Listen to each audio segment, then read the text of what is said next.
Channel को subscribe करंतु, bell button on करंतु। Health Ayurveda home remedies video Odia भाषा रे देखंतु। आजिरो वीडियो रे कॉन्स्टिपेशन बा कोष्ठकाठिन्य रोगर घरोई चिकित्सा विषय रे कुहा जायछि। मल ठीक से न हबा बा रेगुलर न हबा को कोष्ठकाठिन्य रोग कुहा जाय बा कॉन्स्टिपेशन कुहा जाय थाए। जदि रेगुलर स्टूल क्लियर न हुए तेबे शरीर रे बहुत गुड़िए रोग देखा जाय थाए। सेथि जोगु रेगुलर मोशन क्लियर हबा निहाती आवश्यक।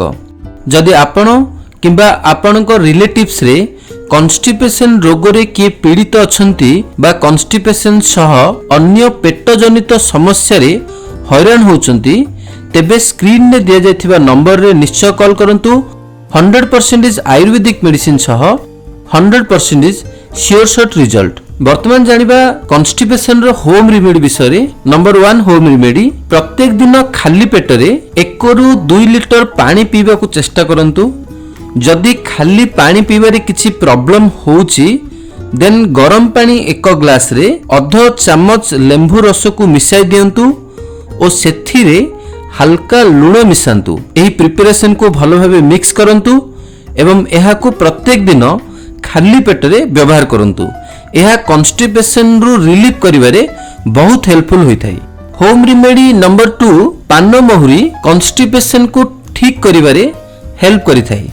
तो एहा को व्यवहार किपरि करिवे, 1 ग्लास पानी रे हाफ स्पून बा अध चम्मच पान महुरी को भल भाबे मिक्स कर दियंतु। दिन रे 2 ରୁ 3 थर एई प्रिपरेशन को व्यवहार करंतु। एहा कॉन्स्टिपेशन को रिलीफ करिवारे बा कॉन्स्टिपेशन को ठीक करिवारे हेल्पफुल होइथाय। ता सहित एहा को अन्य एक प्रोसीजर माध्यम रे मध्य व्यवहार करि परिबे।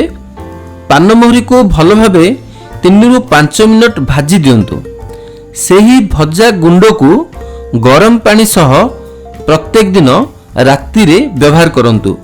एहा डाइजेशन को इंप्रूव करिवा सह कॉन्स्टिपेशन को ठीक करिवारे हेल्पफुल होइथाय। एही परि होम रेमेडी व्यवहार करी कॉन्स्टिपेशन को ठीक करि परिबे।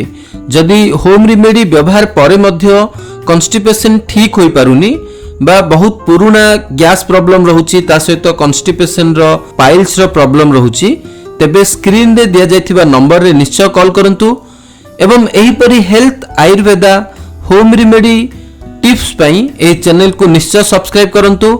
जेते होई परिबो वीडियो को लाइक करंतु, शेयर करंतु आपनकर फेसबुक ग्रुप व्हाट्सएप ग्रुप माध्यम रे।